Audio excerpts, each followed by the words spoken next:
Welcome. Jump into the Compassionate Leaders Circle podcast, where leading with love isn't just nice, it's genius. I'm Laurel Donnellan. And I'm Darryl Brown. We'll unpack business strategies infused with empathy and action, driving both profit and purpose. Our world is ever-changing, so discover how the savvy leader wears compassion as their power suit.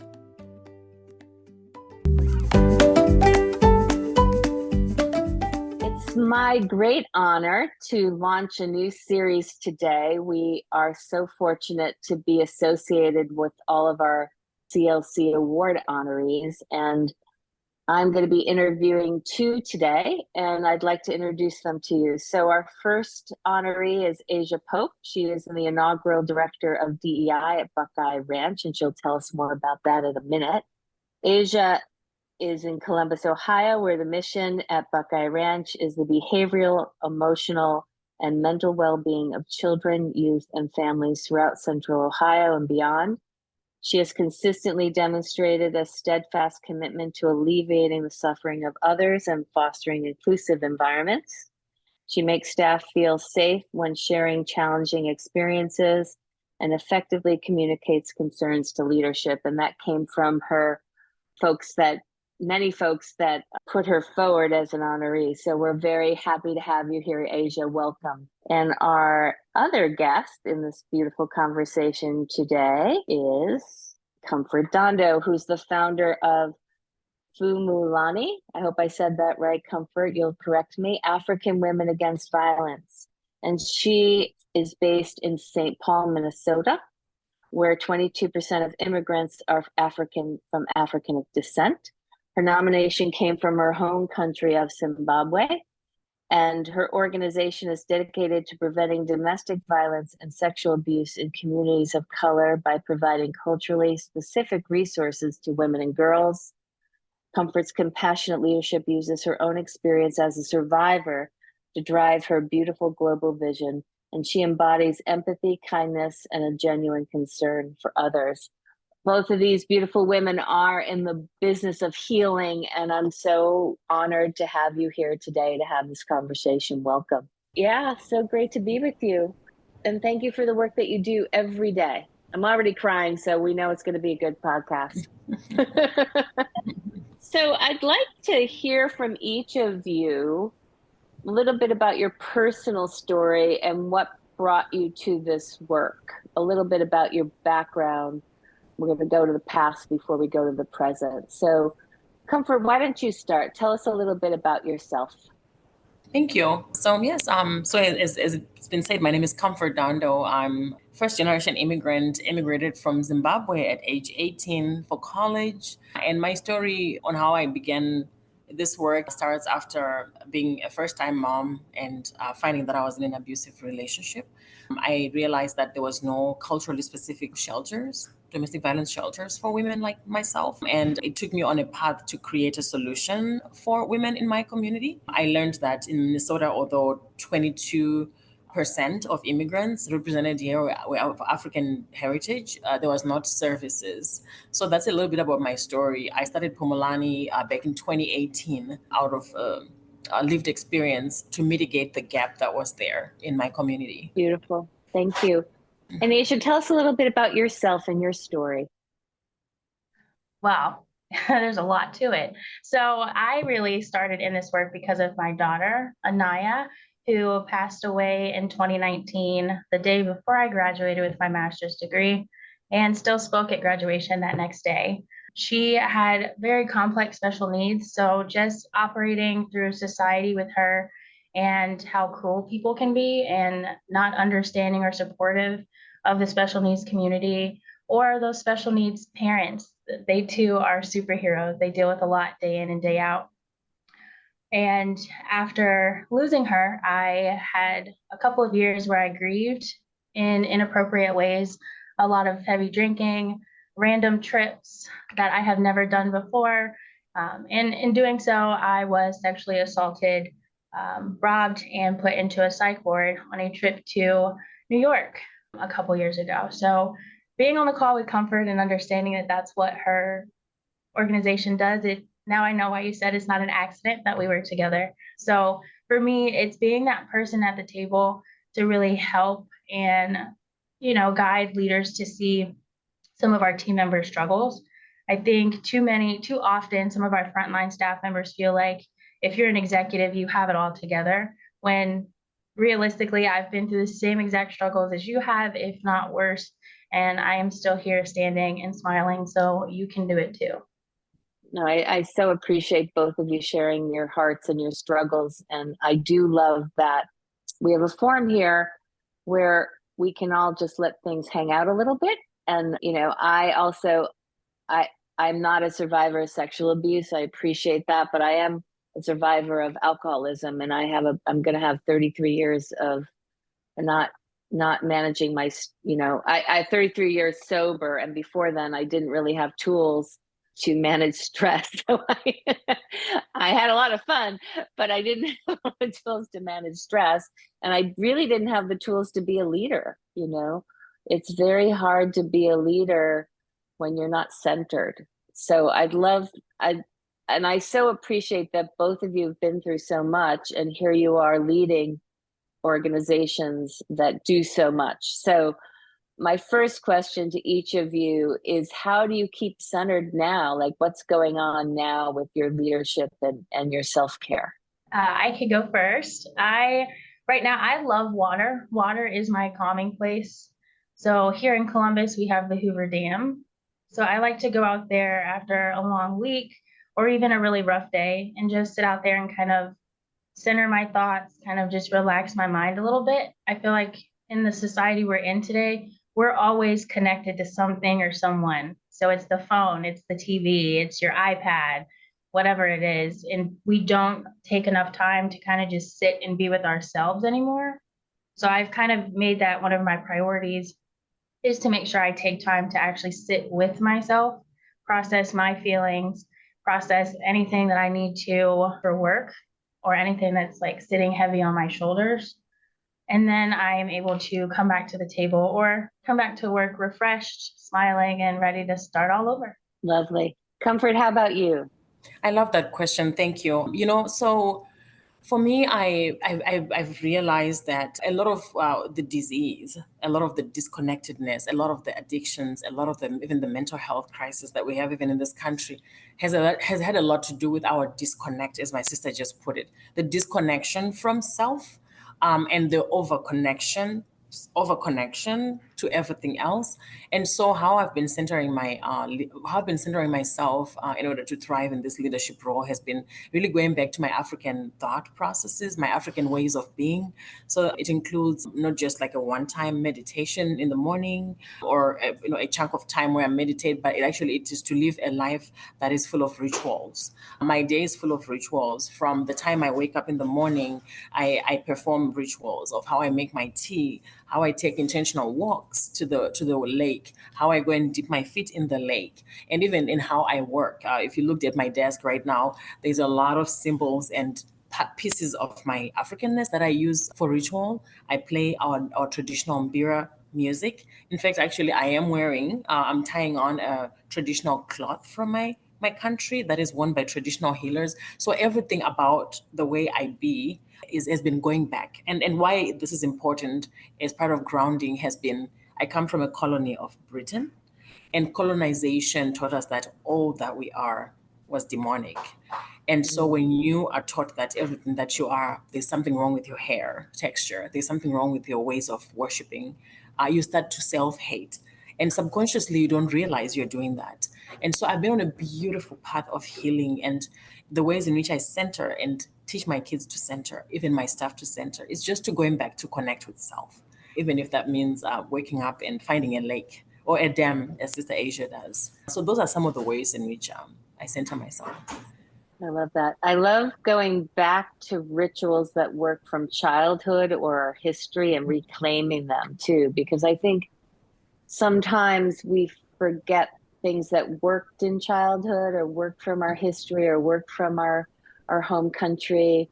Yeah, that's beautiful. And yeah, I do think, like, especially in this age of Zoom, like what we're wearing, what's in our office. Asia has beautiful toys and pictures from her daughter. Like Yes. all these things is so important, because even though we're in a virtual world, we need to hold on to things as well, you know. So great. Mhm. So thank you for that. Starting with Asia, I'd love to hear what Buckeye Ranch is up to now, like what your work as the inaugural DEI officer is. How's it going? What are you doing? What's your everyday like? What's going on right now? Oh, it's fun here in the office every day. It's something new every day. We have multiple programs within the organization.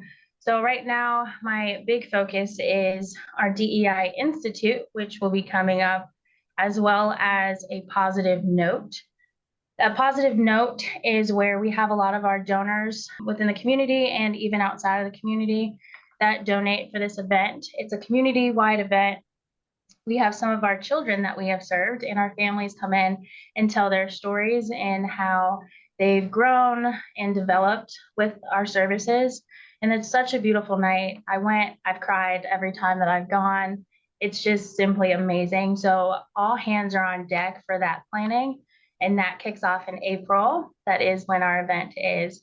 And our institute, which we just recently moved, will be in this upcoming spring. So we'll be looking for external speakers. Comfort, I definitely would love to connect with you. I think you would fit in with the theme that I'm going for this year, actually. So everything's working out today for me. But that's just a day filled with learning for team members. It's really a day where our CEO, Vicki Sandy Thompson, has dedicated all day for our team members to sit in courses that really matter to them. A lot of times I think organizations are so focused on making sure we get this compliance training out. We got to get it out, got to get it out. But we forget that our team members really aren't getting anything out of training if they're just clicking through, or they're just in training listening to a lecture instead of being interactive. So that's one of the biggest things that we just implemented last year as our first one in my first year with the Buckeye Ranch, and now we're getting ready to launch our second one. So we're super excited about that and super busy, of course. Well, maybe we'd like to come play with you too. So don't leave us out. Yes, come. Curious about how many people you touch a year. Like what is your breadth of access to people around Columbus, Ohio? I'm curious about that. I think the last time I looked, we've reached this past year upwards of 6,000 families. Amazing. So across the ranch as a whole, that includes, we have our residential program, that's where our kiddos stay with us. We have our permanent family solution network. That is our team that gets the overflow of cases from Franklin County Children's Services. So we work those cases as they do. We have our Bridges and TAY program. So that's for our, I don't want to call them kiddos because they are young adults. They're transitioning. They don't like to be called kids, right? Right. I'm an adult now. So we help them transition into adulthood. So they have their own apartments that they stay with us in, help with billing, things like that. And we also have our care management entity program, which is growing at amazing rates. We are set to hire a slew of people this year because our services are growing in that department so well. So we just have a lot of, and of course, foster care. So there's a lot of programs and a lot of team members that are out there touching our children and our communities daily.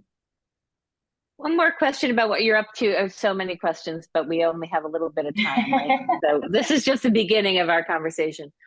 I think one of the things I heard about you is you do diversity field trips or something. Yes. Tell me about that. Yes. So my first year here, I got feedback from team members that for Juneteenth, we don't do anything. This isn't a recognized holiday, but our senior leadership had already been working on making Juneteenth a recognized holiday for the Buckeye Ranch. But in the meantime, I said, hey, let's do a cultural trip. So I got a big charter bus. We got 53 team members last year to come. We took them to the Underground Railroad Museum in Cincinnati. And I developed a packet for them to go through the museum, find facts, let us know how things resonated with them. So that was something that we did on the way back. And those conversations were really, really life-changing to me, I would say. Just hearing from different lived experiences of our team members. Some were saying, I never knew that people from that culture struggled as bad as they did, especially with like having to carry cotton, because you could actually carry cotton in the museum and feel how it feels and understand that people's fingers were blistered and cut day in and day out, and they had to keep going. So being able to say, I get to sit in an office where I don't have to deal with that is a blessing, but it also showed that they had compassion for what some of my ancestors went through, but also taking into account these are the families that you're serving too. So they have, some families have trauma from this. It carries on. Just because slavery is over, it does not mean that it is done. We still have a lot of work to be done. Well, when I come visit, you'll take me to that museum. It sounds amazing. It's Yes. amazing. And I love that even though you're dealing with hard subjects, you do it in a celebratory way, which is pretty amazing. And it's got to be healing. It just has to be. Hope. Yeah, that's always really my goal, because I know a lot of these conversations are difficult and people tend to shy away from them. But I'm the type of leader that I don't want us to shy away, because at the end of the day, the problem is still there, whether we talk about it or not. So it's best that we talk about it so we can understand where each of us is coming from, or our perspectives, to help us work together and move forward. Wonderful. And I just think it's a great tip for any leader out there that's listening about addressing DEIB in a positive way. You know, I think people shy away from it because it's difficult, but it doesn't have to be all drudgery and right. deep and heavy. It can be, you know, putting people on a bus and having a conversation. It's a great model, great idea. I'm so impressed with it. So Comfort, tell us what you're up to. What's going on with your organization? Yeah, thank you so much. And thanks, Sister Asia. Beautiful work. I can't wait to visit. I'll be right there. We're going to have a reunion in London, Ohio. So at Phumulani, you know, we are at, I like to say, I like to give the analogy of the timeline of a child. So we were founded in 2018. We're really past our toddlership. And so we've been seeing a lot of pivots organizationally. I think one of the main things I want to highlight is around the way we've been decolonizing our work. Most of the domestic violence programs are still very much immersed in colonialism. Here's what it means. It means that they're doing some great work, but I think there's a need for shifting from seeing survivors as victims to actually seeing survivors as fully the women that they are, that their circumstance is just a moment in their life. And so at our program, we begin to see our women as the entrepreneurs that they are, the nurses that they are. And we're really pivoting from this reactive response to survivors. We're really leaning into their power and looking at them as the full women that they are. So our programming is starting to look different, moving more from crisis response to more long-term sustainability. So it looks like, you know, workforce development, business development, investing. We're talking about investments with the women. We're talking about business building, wealth creation. Those are the programs. And then on the other spectrum, we're also moving away from temporary band-aid solutions, right? That when a woman comes through our program, she gets to go into a group for like those 6 weeks. We're talking about a long-term plan for healing. What are those rituals? And so as part of that, we're doing a lot of healing work with the survivors. One of the projects I'm very, very excited about is my biggest project for this year, because I'm an author. So I use my writing for healing, and including the work we do with the women.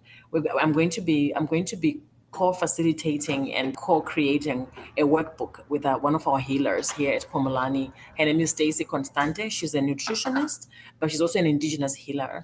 We are writing a workbook for children around child sexual abuse prevention. And this workbook is going to be really trauma-informed and also culturally relevant. So we're going to have different illustrators from different communities and cultures so that it's appropriate. I'll give an example. There are some cultures here in Minnesota, even across the globe, who are still practicing female genital mutilation and cutting. We plan to address such topics in the book, how we can prevent. I'm also excited about the work that we've been doing with the National Alliance on Mental Illness. We're really leaning a lot into collaborating, creating working collaborative partnerships with with larger agencies that are doing work like mental health, but they're not really doing it in a culturally responsive way. And so they've been really open. Like one of our partners is NAMI. NAMI is a huge organization. It's mainstream. It's very white. But they've been open to working with us so that they can understand the nuances of what does it mean for a woman who came from a civil war? What does it mean for a woman whose ancestors were brought here 400 years ago, that intergenerational trauma that lies in her DNA, what does that mean? And so that's kind of what we're excited. And then the last thing I'm really excited about with Phumulani is our Senator Amy Klobuchar gave us a little bit over $500,000 with direct appropriation dollars. So we are looking at capital to purchase a building, and we're establishing a healing well, a center where women survivors can have co-working space. We can have therapy on that space. We're literally just trying to create a space where we can gather and remove that disconnect that continues to affect a lot of women, especially women who have lived, who have trauma lived as a lived experience in the U.S. So those are a few of the things. I could go on, but that's kind of. And then I think before I forget, also we have our first ever fundraiser. The emphasis is not on the fundraiser, but it is to commemorate Domestic Violence Awareness Month. It's going to be on October 1st. We have a breakfast and a luncheon. And the main reason we're doing it is to share our work with the community. For the last 6 years, we haven't really taken time to just breathe and reflect. So it would be a celebration. There'll be a lot of survivors who share their stories on video, in person, and we're inviting some of our elected officials to be present. So these are some of the things that are happening at Phumulani at this moment. That's amazing, and Yeah. I love good news. Senator Klobuchar, thank you for putting the government's money into the right place. So but I like celebrating good things when politicians do the right thing. So that's amazing. In the future, we are going to be working with children as well. We have some things to talk about with probably both of you about our programs related to children. Congratulations on all your progress in such a short amount of time. Thank you. Asia, what about you? What are you looking forward to? Honestly, I'm looking forward to just watching the change. I think that's really what helps me to continue to develop and heal myself, honestly, is to see the change over time. I think too often people get frustrated with things and say, okay, well, things just aren't changing, or I've said too much, or I keep saying the same thing and nothing is changing, instead of understanding that sometimes you just have to change your approach, is all.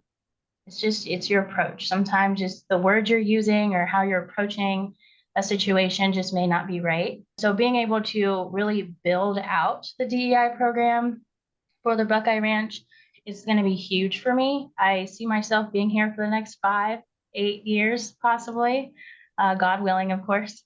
But just watching it grow, and my biggest goal at the end of this is to have our internal DEI team be nothing but our internal team members. So the goal is when you come in through this program, you'd start as our admin, and that's a kind of like a 2-year development position. So I don't expect you to sit as an admin for 2 years. I want to develop you into a DEI specialist and move you up into the management position, hopefully the director. Maybe I'll move into VP one day. But really, I think there's something to be said about having your internal DEI team be your true TBR team members, because they've been here, they know the core values, they know our principles of quality care, which is something that I should have added earlier, that we do have. And that's part of what really helps to heal me in my continued work, is our principles of quality care. It's like Comfort was saying, not seeing survivors as victims anymore. That was huge for me coming here to understand that the Buckeye Ranch's principles of quality of care include taking a strength-based approach. And for me, I am a survivor, and I have strengths from that, because my life didn't end there. I didn't go down any further. I continue to grow. So I truly feel that being in this trauma-informed care model here, the sky's really the limit for me. So I'm really excited to see what continues to develop. I've been able to meet amazing people such as yourself and Comfort along the way. So I intend for relationships to grow, and just to truly watch our DEI program at the Buckeye Ranch blossom. It's great to hear that story in a time, unfortunately, where I think politics is co-opting DEI programs. And my next Forbes piece I think I'm going to write is called, the working title is DEIB is not political, it's essential. I mean, to me, like, it's all about love. It's all about understanding differences, understanding history, understanding backgrounds, and especially in this world where we're disconnected, which you brought up at the beginning of our conversation. It's a way to connect and a way to, especially for both of you, you deal with trauma and healing and souls. I mean, you're really doing soul work. You know, I define soul work as the best use of your passions and purpose. And I would say that you're both doing that, and you're leading in beautiful ways. And I thank you for that. Before you continue with our DEIB work being political, I had just made a post about that on LinkedIn recently. And for me, it's really, like you said, it's about connecting. We've forgotten what it is. I think people get too wrapped up in affirmative action planning and even misunderstanding that it doesn't mean that you have to hire a minority. It's just showing you where your opportunities are within the organization. So if you say that, I'm an inclusive organization, well, DEIB shouldn't be an issue then, because it's including everybody. We are diverse. We come to the table with different lived experiences, even if we do come from the same cultural background. We haven't walked a day in each other's shoes, so we have things to add to it. And I think if we can get past the political piece of it and understand that if somebody in your organization is leading your DEIB and you are Caucasian and you feel like you're being excluded, they're not doing their job right. I can tell you that for sure, because DEIB is for everybody. It's not just for minorities. Well said. Comfort, you want to add to that at all? Any thoughts you have about that? I'll use, if I quote you, I'll give you credit in my article.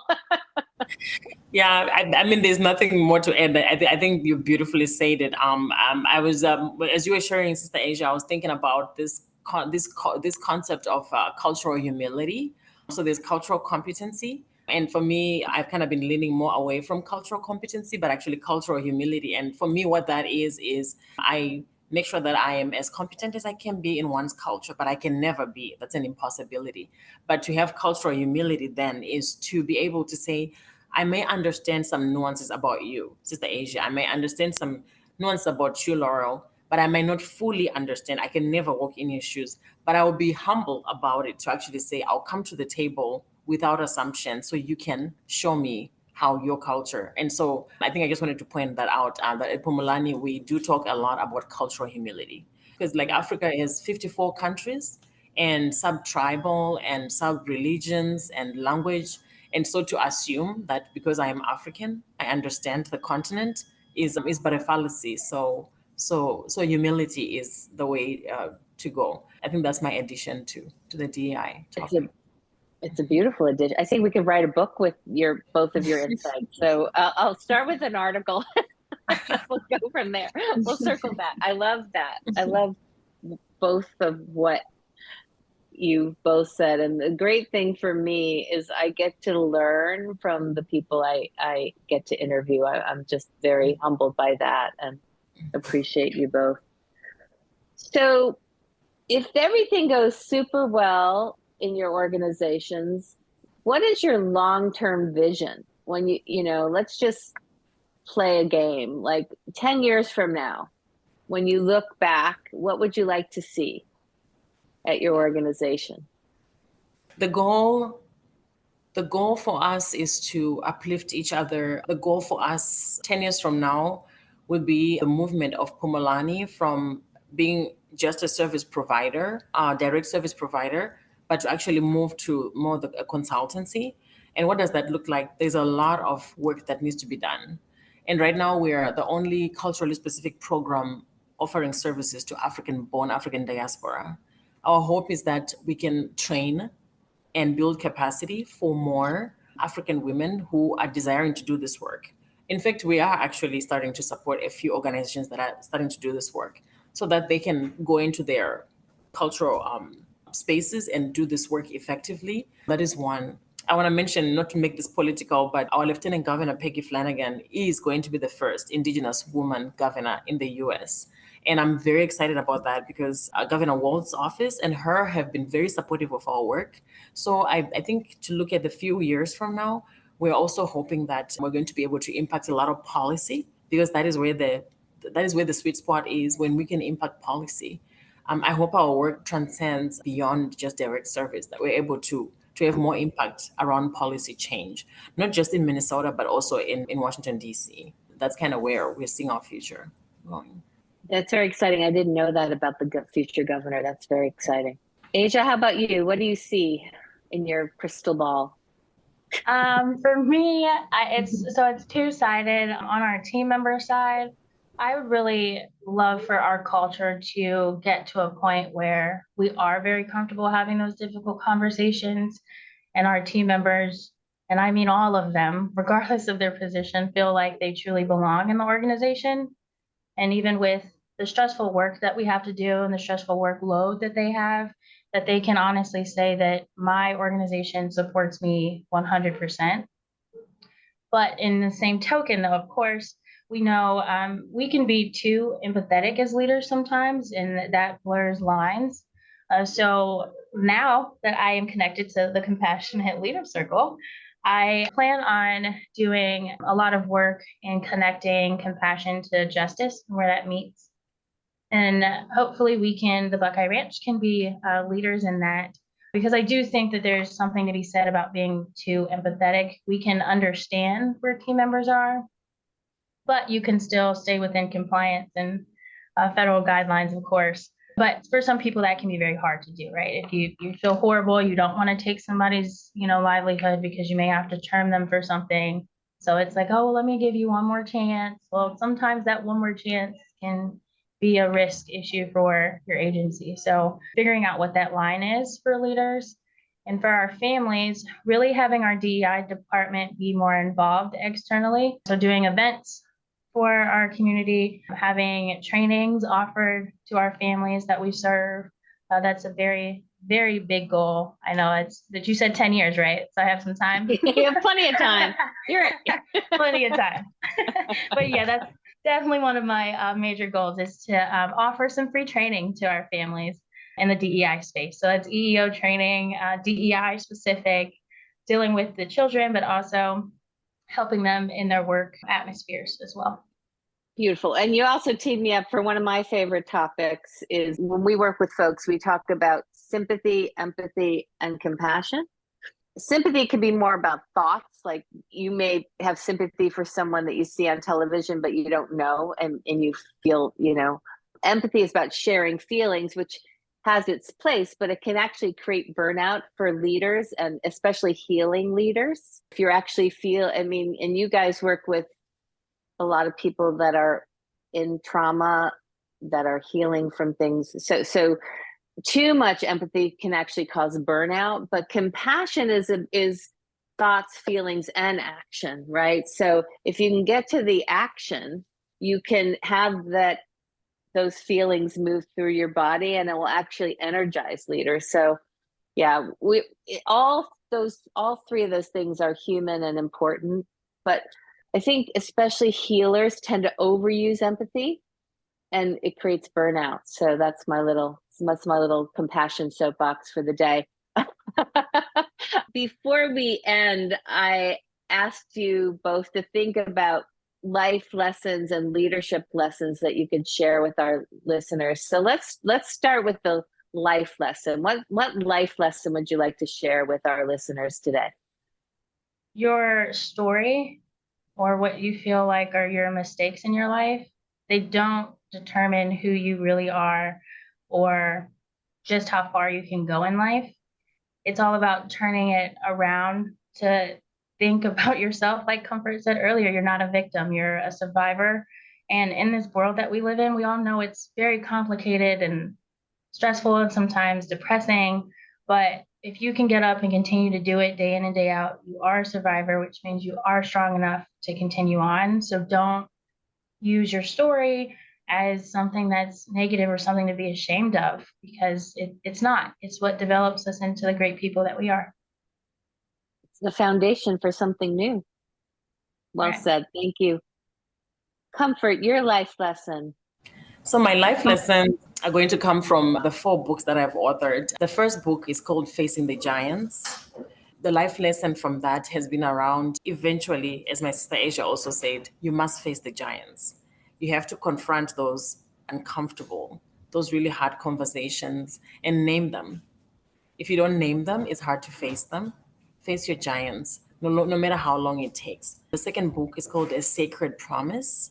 You have to give yourself that sacred promise and keep your heart in that sacred place where nobody else can touch it or violate it. And this is a lesson for survivors, right? Once you name the giants, create boundaries, make the sacred promise to yourself. And the third book is called Women Changing the World. And I think for me, that lesson, quelled in that lesson, is that you have the power to change your world and then even the world around you. I like to say, no one is really coming to your rescue. You are your rescue. And the solutions you seek outside of yourself, they are all inside if you tap into your ancestral wisdom. And then the last book, A Gift in Pain.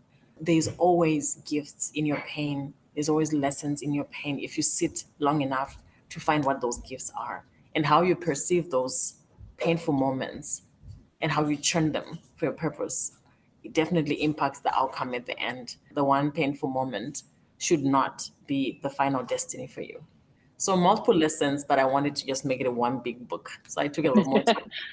Well, congratulations on writing 4 books. And of course, we want all your lessons. So, and Comfort, tell us a leadership lesson you'd like to share with us. For one to be a successful leader, I just wrote this article. I haven't published it yet on my LinkedIn. You must get rid of a few things, and I'll share a few. Get rid of the need to compete with the other. There's no competition. You only compete with yourself. Get rid of procrastination. Procrastination is a seed of trauma. There's something that you get a reward when you procrastinate. Also, always show up in a place of service. Give without expecting anything in anything back. You will always get back sevenfold. Always assess when you no longer have the capacity and communicate those to your colleagues. Ask for what you need so you can prevent burnout, because you're no good when you're burned out, especially to your clients. Those are my lessons. Yeah. Lovely. Thank you. Asia? I would say a tip would be to give yourself grace. I think sometimes, depending on your position, there's decisions that have to be made that are not always going to be in favorites of everybody. But if you've taken that time, like we've talked about in this past hour, to center yourself, have time with yourself, to really process your thoughts and process through situations, then have faith in yourself that you're making the right decision and that it's okay. You're not always going to get it right. That's why we continue to learn and grow. But also understanding that you too have had trauma. Sometimes you have to share with your team members so that they understand that I'm not talking to a robot, right? My leader does have feelings. She's been through some things too. Not saying that we have to share out everything that's personal about us, but sometimes sharing something that is truly, I want to say it's not sacred, but close to your heart and something that you wouldn't just openly share can really bring connections to you and your team members. So before we end our time together, I'd like you to share with our listeners how we can support your beautiful work. How might we donate to you? How can we learn more? So Asia, tell us about how we can learn more and maybe support the work at Buckeye Ranch. Of course. So we have an external webpage, the buckeyeranch.com. It could be .org. I think it's probably .org. But we have our external webpage, which is beautiful. On that webpage, it does have a link where you can get involved. It does tell you about all of our different programs and the work that we do. Also, a lot of times I'm doing a lot of things for our team members and for our DI council, who actually helps me do a lot of my work. So if you ever want to get involved with doing that, you can always just follow me on LinkedIn and shoot me a message. It is my name, Asia A. Pope. I know Asia spelled crazy ways nowadays. It's just ASIA, like the continent, nothing traumatic. But that's the perfect way to get involved and get connected is either with me through LinkedIn, or you can go out to the buckeyeranch.org. Excellent. Comfort?